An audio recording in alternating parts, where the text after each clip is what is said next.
Hello and welcome into another episode of Morgan's Pop Talks, breaking down the latest in reality TV and pop culture. Back from a vacation in sunny Florida, sun-kissed glow. Have a couple of sugar zits because I had ice cream for breakfast, or not breakfast, for dinner on 2 occasions. Sometimes I would have cookies for breakfast, so, just living that vacation life.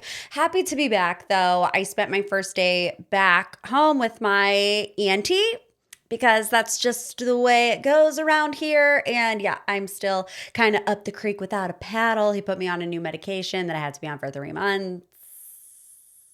So let's ride. But Florida was good. I do want to talk. I went to the World Cup, so that was quite the experience. But I also had probably the strangest airport experience ever. And I've done a lot of traveling. Hello, I was in a long distance relationship for 5 years, cross-continental, okay? The United States of America all the way to England. So I've traveled a lot. I've never had an experience like this. And quite honestly, looking back at it, I don't even know what really happened.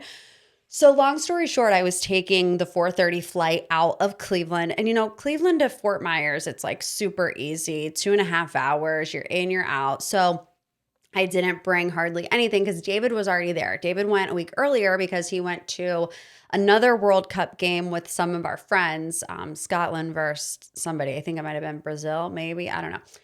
But he was down there already. So I was like, okay, David has my laptop charger. David has a phone charger. I'm not going to need it because I'm like packed to the brim with my backpack. So I'm just going to leave that type of stuff at home. Huge mistake, first of all, because I didn't end up leaving the airport. Basically what happened, we get on the plane and everything's fine. They're like, oh, we're just waiting. There's some, they're always giving you some type of excuse on why they can't push back the plane at the exact right time. But they're like, it should be a couple minutes and then we'll be out of here. Well, a couple minutes turned into 20 minutes, that turned into 40 minutes, and we all were like, what is going on?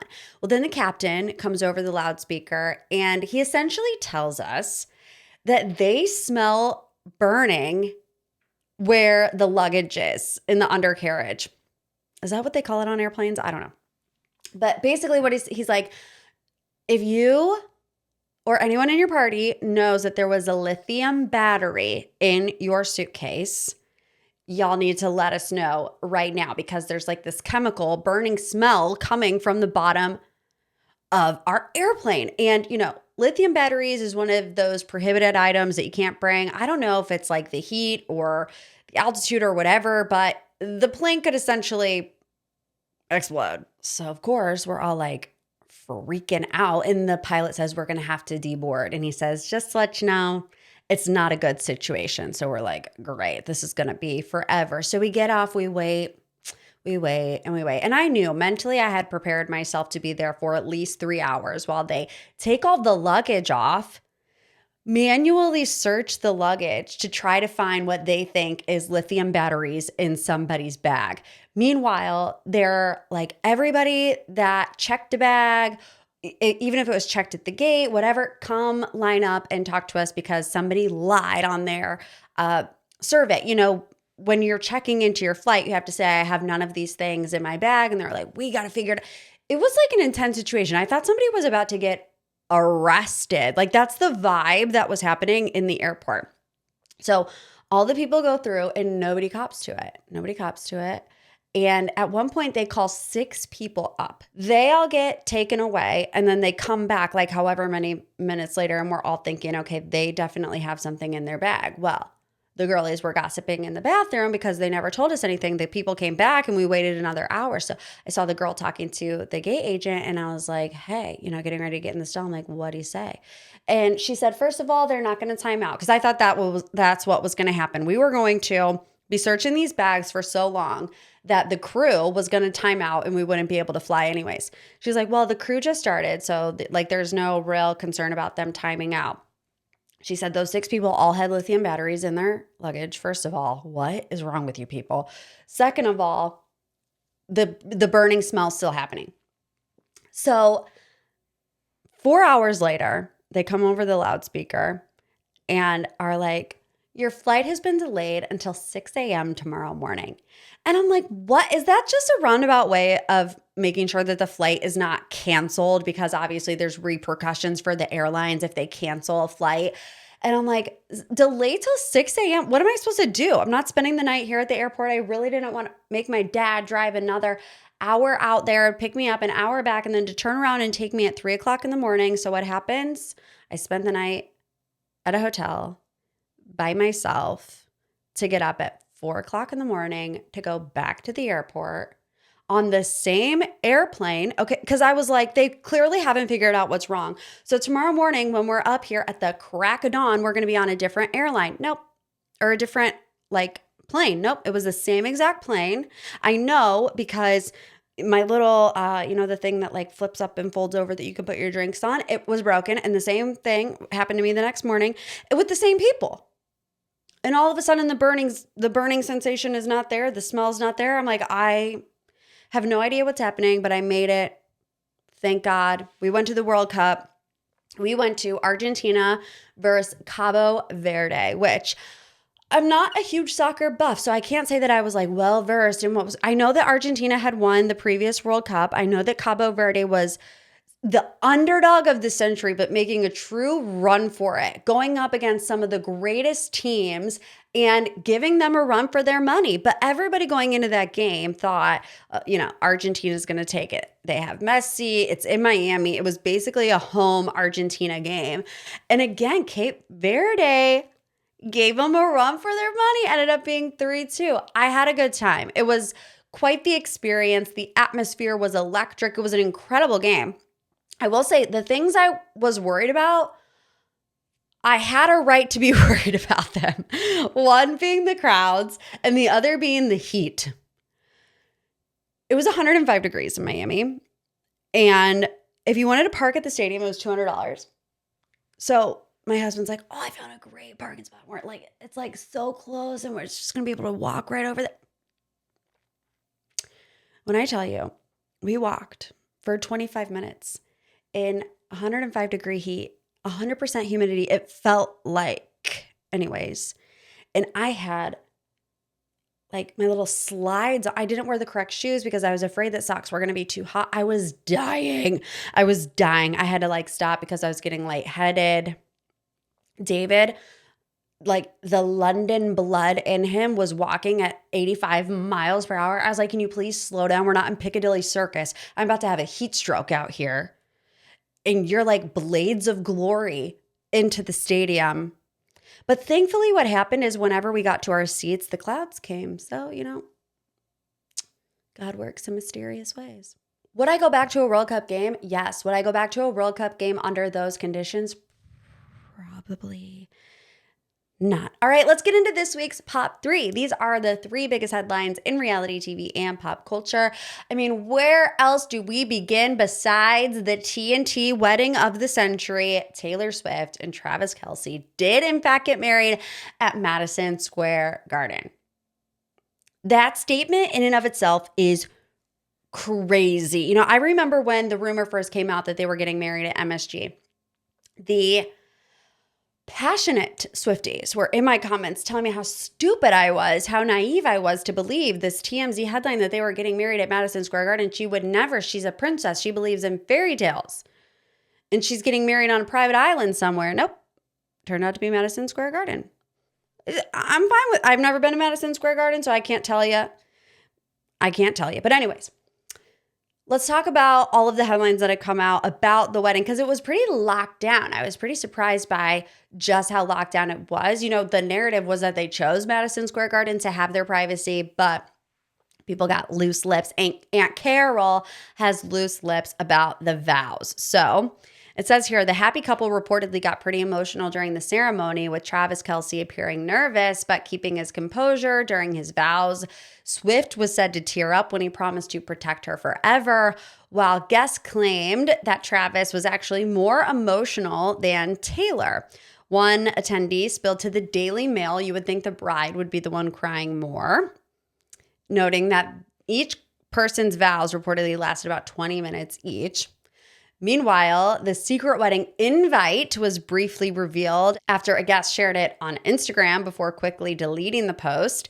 It looked like a hand-painted, I was going to say it looked like the Folklore album cover if it wasn't in black and white. That's not entirely accurate. It's like the same vibe. It looks like watercolor painting. I don't know. And then it featured the double T monogrammed. It was a forest and stream illustration with an orange sky that was reportedly in line with the couple's wedding color palette. I saw the invite. Can't say that I was like blown away by it. But anyways, there's more. Multiple sources claim to Us Weekly that Taylor Swift walked down the aisle to a string quartet version of her song Love Story. And then on the handkerchief, she also had one of her lyrics. It said, "So it's going to be forever." So she really leaned in, which, I mean, if you're Taylor Swift, you have no other choice but to lean in. So this headline caught me by surprise. This was on TMZ. And I don't know about this, but TMZ says they've got sources claiming guests faced long buffet lines and struggled to find seats to eat, and some ended up eating on their feet. Despite that, the spread was said to include everything from sushi to filet mignon to favorites from Chinese, Italian, and American cuisines. There was also apparently a huge dessert table with around 30 different cakes topped with a unique 3D figure of Taylor and Travis, along with other desserts. It's like, on one hand, I can't believe that there would be a buffet. On the other hand, it was 1,000 people. So can they hand serve 1,000 people? I don't know. You know who is not one of the 1,000? Blake Lively. Blake Lively and Ryan Reynolds did not attend Taylor and Travis's wedding. Another dragon bites the dust. The dragon has left the building. And I can't say that I am entirely surprised. It just is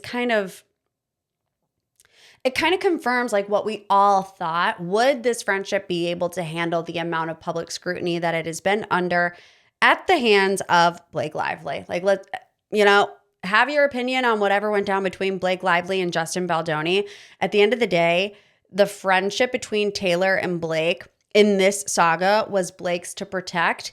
And you have to imagine that Taylor felt like she didn't do that. And I think that's probably, for someone as famous as Taylor Swift, that's probably a very soft touch point for her. It's like when you're that big, I have to imagine the circle of people you can trust is incredibly small. And when you think you found somebody that you can and it turns out that you can't, I feel like that betrayal is magnified even more because of those circumstances. Another big conversation that has been happening around Taylor and Travis's wedding is, will we see the video footage of Taylor and Travis's wedding? Rumors started because professional film crews were reportedly spotted throughout the wedding festivities. On top of that, guests had to, they weren't allowed to bring their phones in. The security was checking for Meta smart glasses and other hidden recording devices. And I do believe I saw a big poster saying like you're being filmed or whatever. Well, multiple outlets, and I read this on TMZ, are reporting that the couple has no plans to release such a public project about their MSG nuptials despite professional film crews being present. It's unclear what the professionally shot footage is actually for. Some fans think it could be their wedding video, high-end wedding video. Others think she's going to turn this into a Disney Plus documentary that we all are going to be able to see. Time will tell. I just have one gripe with the Taylor and Travis wedding, and it actually has nothing to do with Taylor or Travis themselves, and it has to do with the people on social media, the people on the internet that insist on making AI-generated photos of Taylor and Travis on their wedding day. Get a new hobby, go outside, touch grass, start watching Love Island to occupy some of your time. I have seen Taylor Swift in a long sleeve lace gown. I've seen Travis Kelce in a black tux, a white tux. I've seen Taylor Swift in a cap sleeve wedding gown. And it's just like, are you that desperate for views on your thread? Like, the amount of AI photos that I saw of Taylor Swift in a wedding dress is absolutely insane. Get a grip. Let's move on to headline number 2. Margaret, Qualley, and Jack Antonoff have separated after 3 years of marriage. Now, I'm not like up on Margaret and Jack Antonoff. What I do know is that rumors started to swirl because Jack Antonoff, who is longtime BFF with Taylor Swift and has produced many a record on her stuff, was at the wedding, but not with Margaret. So, according to People, the couple has separated. One source described their relationship as rocky, while another said they're currently figuring things out. Neither Margaret Qualley or Jack Antonoff have publicly commented on the news, but as I said, the news comes just days after Jack Antonoff attended Taylor Swift and Travis Kelce's wedding without Margaret Qualley, instead bringing his sister, fashion designer Rachel Antonoff, as his guest. Rumors only grew louder after Dumois shared in the comments of a post that a source spilled to them that Margaret was spotted in upstate New York during the wedding weekend instead of at the celebration. Neither Margaret nor Jack addressed that speculation as well. Headline number 3, this Pilot Pete and Julie LaPlaca saga has been insane. So Peter Weber is responding after former Bachelor producer Julie LaPlaca claimed in her new memoir, The Love Producer, that the two had a secret off-camera romance. In a statement to TMZ, Peter said, "I just find it ironic that Julie is coming out with a book all about finding your truth and searching for love when the entire time I was trying to do just that on my season of The Bachelor, with her as my main confidant and guide throughout the process, her actions said otherwise." He also questioned the power dynamics between them, saying, "I am by no means a victim in all of this. I'm a grown man who is responsible for all of my actions, and I know that. That being said, going through an experience like I did involved a certain level of trust being given to people I really didn't know that much about at the time." Peter also has something to say to Chris Harrison, because Chris Harrison wrote the foreword to Julie's book. Of course, Chris Harrison, longtime host of the Bachelor franchise. Peter also said, "I had a 90-minute phone call with Julie before the publication asking her to leave him out of the book, to which he claimed she laughed in my face while I was very vulnerably expressing my reasons for wanting to be left out of this book. And he called that unforgivable. And yes, she knows I have the conversation recorded," he said. So in the book, The Love Producer, Julie alleges that she and Peter became romantically involved after filming Wrapped on his season, claiming they hooked up several times and even spent a night together shortly before Peter reunited with Kelly Flanagan in 2020. Julie has since responded, telling Us Weekly that Peter reacted from a place of fear when they discussed the book.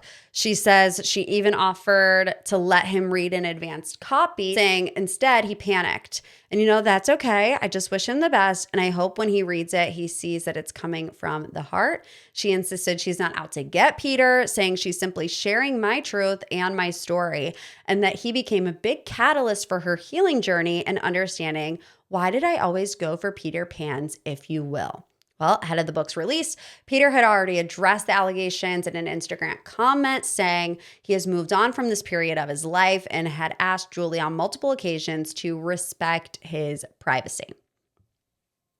That was on Nick Viall's post, I believe, of him ripping Julie LaPlaca for writing this book and ripping Chris Harrison for being involved because he talks about, the inappropriate power dynamic, and if the roles were reversed and a male producer had done this to a female lead, like, we would be up in arms, which, very rarely do I want to say I agree with Nick Viall, but in this instance, I do.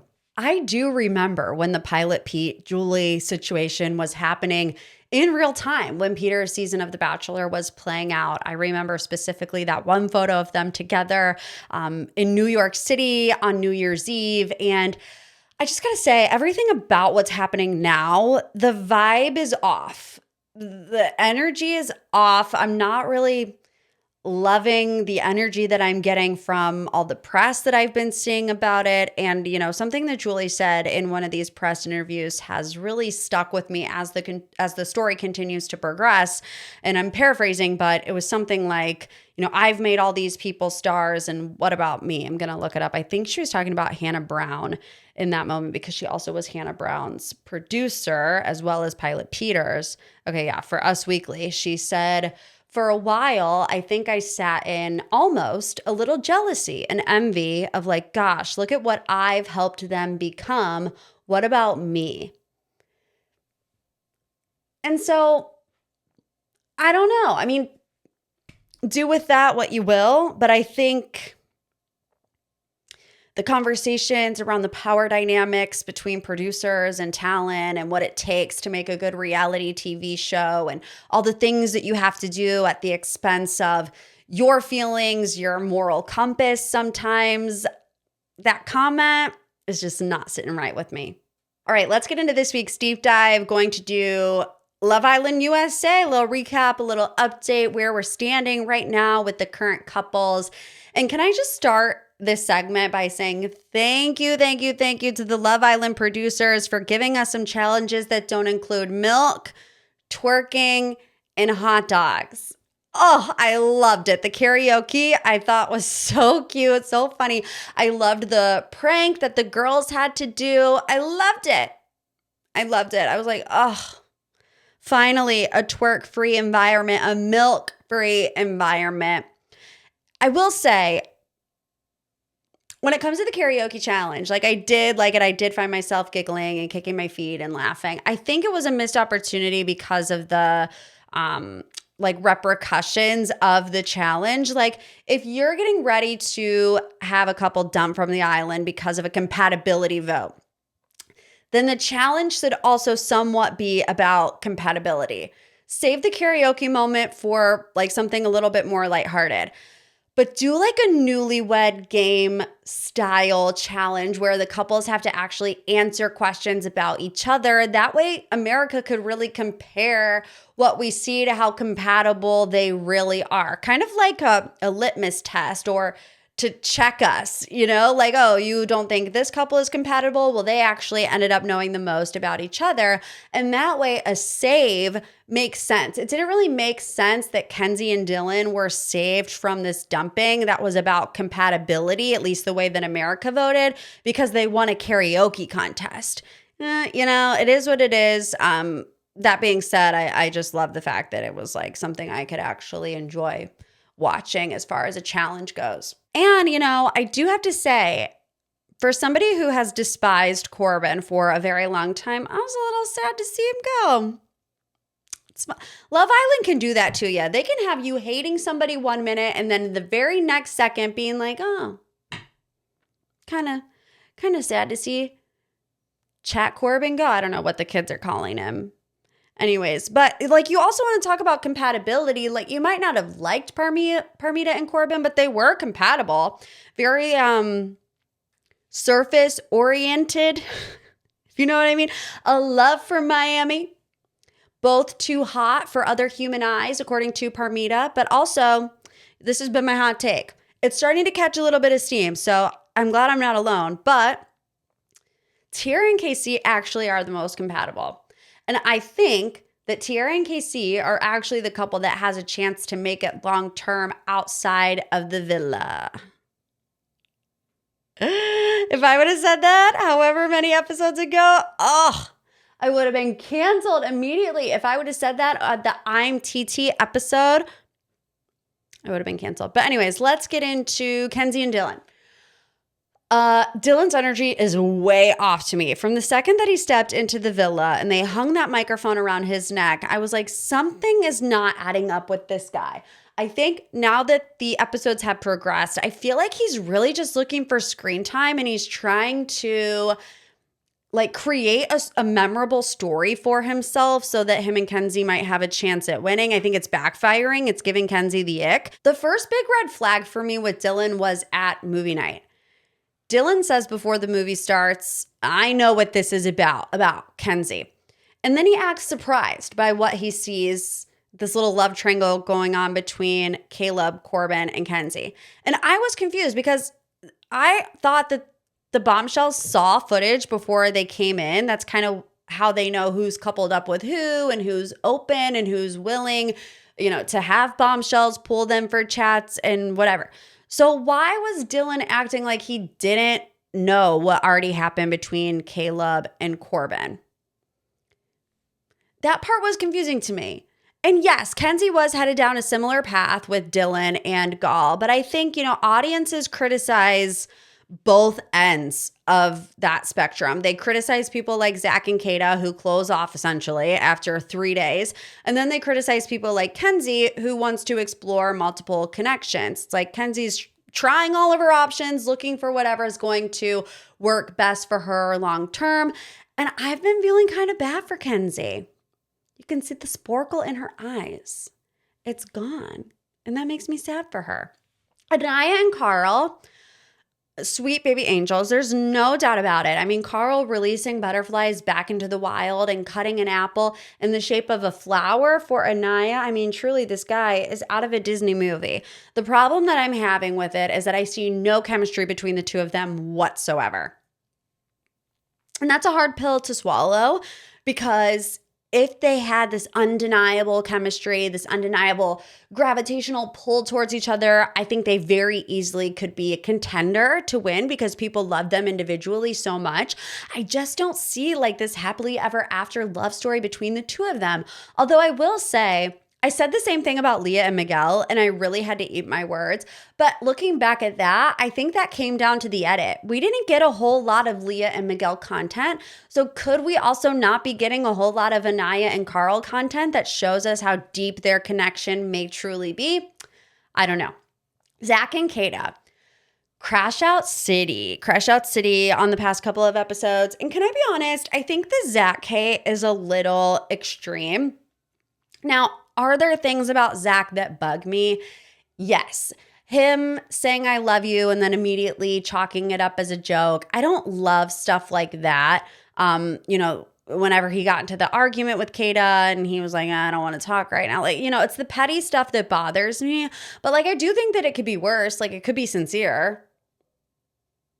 And it's not. The exclusive conversation is so interesting to me, because I do understand the concept and the reasoning behind not wanting to be official boyfriend, girlfriend yet. I don't agree with Trinity in the fact that it's a situationship, because my take on the word is that does have a negative connotation, where I think Zach and Kayda, in the step that they've decided to take in their relationship, they both view it as a positive step forward, moving in the right direction.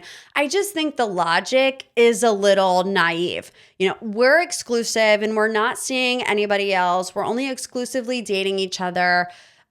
Even if it doesn't have the label of boyfriend and girlfriend, the emotional response, if it doesn't work out, is going to be the same as if you were a boyfriend or a girlfriend.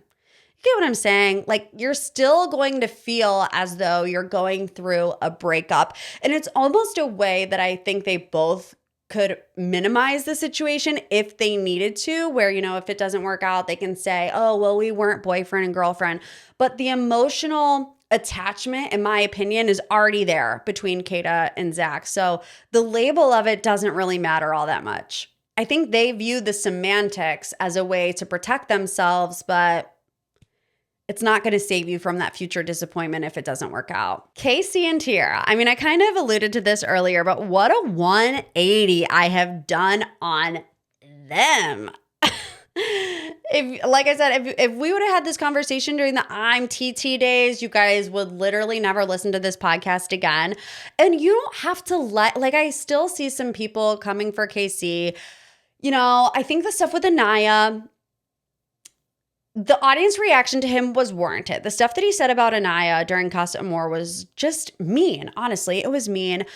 He did apologize for it, but I do think that you can have a wall up in regards to him because of all of those things that he said.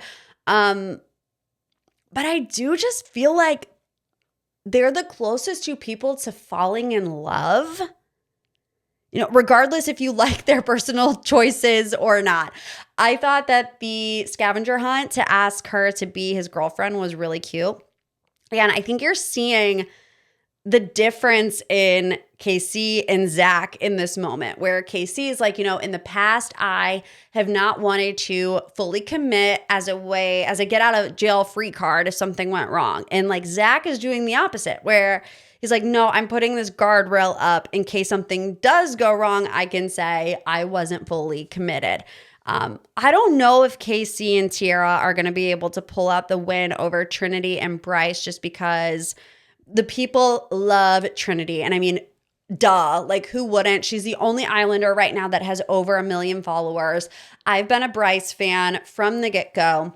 But I will say I've had some intrusive thoughts about Brinity the past couple of episodes, and I don't like it. I've seen the scamming theories, and I never ever wanted to lean into it. I was like, no, there's no way. I believe that they really do like each other. It's a slow burn. What was a red flag for me in the past couple of episodes? One was the fact that they were not excited to go to the hideaway. They seemingly didn't want to go to the hideaway together.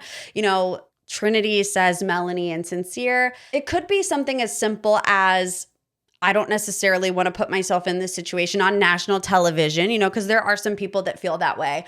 But even if it's just a chance to talk, the two of you alone without, you know, 6 other Islanders in the same room with you, I feel like anybody would want to take that opportunity, and you could still set physical boundaries for yourself if you don't want to go down that route. The second red flag that I've been having is that their conversations have been seemingly repetitive as of late. I'm really happy. I can't wait for the outside, you know, etc., so on and so forth. So I don't know what to think. I still think they're going to win because the people are obsessed, myself included.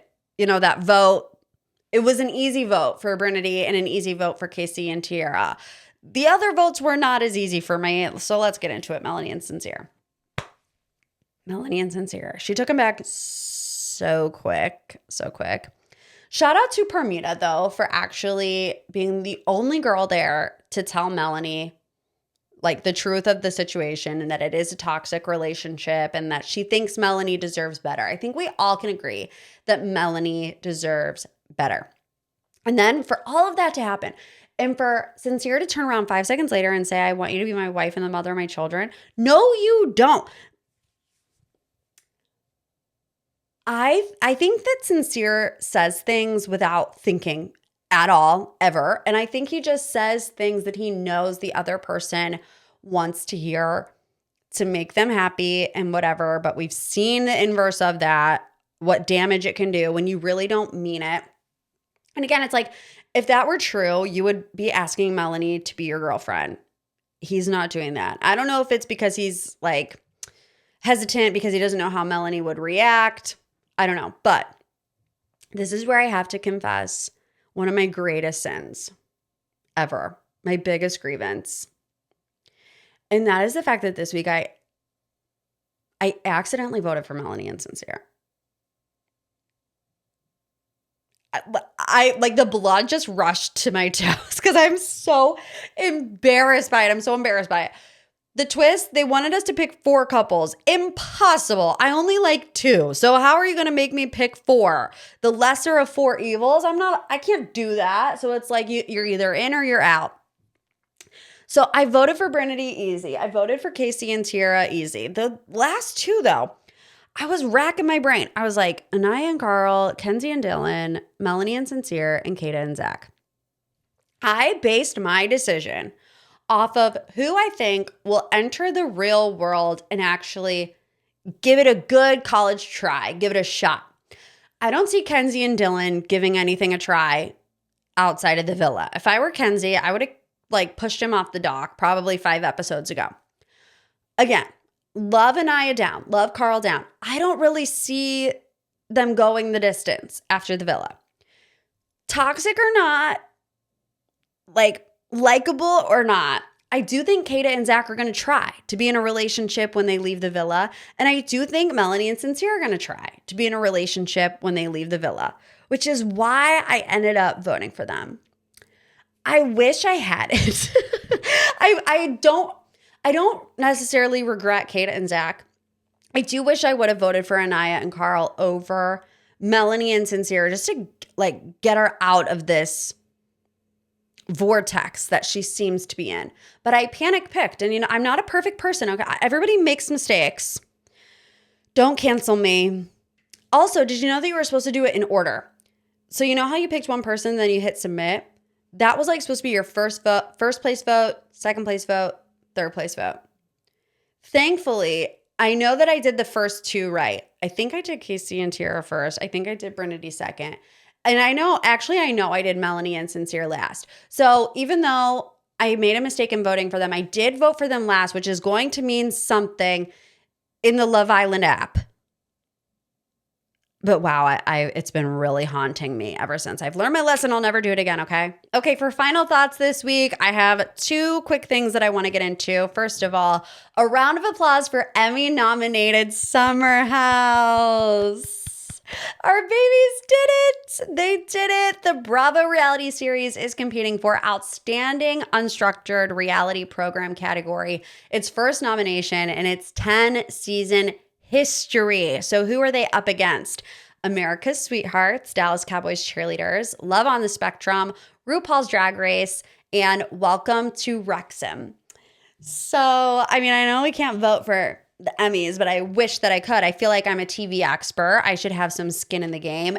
Emmy nominated Soft Bear at Soft Bar. Emmy nominated Freedom Dinner Part 2. Emmy nominated Kyle's empty text thread to Amanda Batula. Emmy nominated Apology Dune.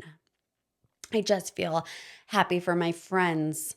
They've been through the trenches. Hell on earth. They have been through the 7th layer of hell, actually.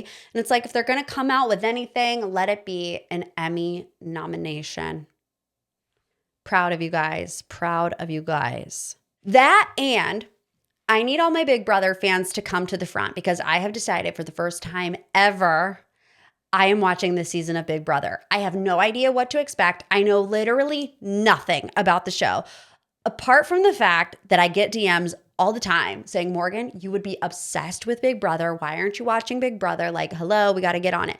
I decided I was going to watch it before I heard the announcement that Rick Devens is going to be on this season of Big Brother. I don't know what that means in terms of gameplay, because I know nothing about the show, but David and I were discussing, we're like, we should watch Big Brother. I hear a lot of good things about it. Everybody's always telling me to do it. Maybe we should give it a try. And David was like, I'm down. Then I told him Rick Devens is going to be on this season. He's like, it's a done deal. We're doing it. We're watching it. So what should I expect? Do I need to know anything going into this season of Big Brother? Do I need to study up? Are there people that I need to be aware of? Is there lore? Is there episodes I need to go back to watch? Is there like a particular season? I'm not going to watch a whole season, because isn't it like a Love Island situation where it's on every single day? I love it. I love the structure. I love knowing what day of the week it is, although when it's the same show every day, sometimes that gets a little bit confusing. But I'm excited. First time ever. I hope it lives up to the hype. Let me know what I need to do to prepare myself. And long live Rick Devens. All right, guys, thanks for tuning into this week's episode of MPT. I hope you enjoyed it. If you're a longtime fan of the show, or even if you're new, leave a review. A little 5-star boop boop, a little lovey like a sis helps the pod tremendously. And if you want more weekly episode recaps, you get to pick the show that we recap. Every single Hollywood headline that doesn't make it into the episode of MPT is on Extra Pop every single Monday. You also get MPT early and ad-free when you join the Patreon. The link is in the show notes below, so come hang out, be a Lila's girly if you want more content. If not, I'll see you next week. Love Island USA finale week. And as always, love you like a sis.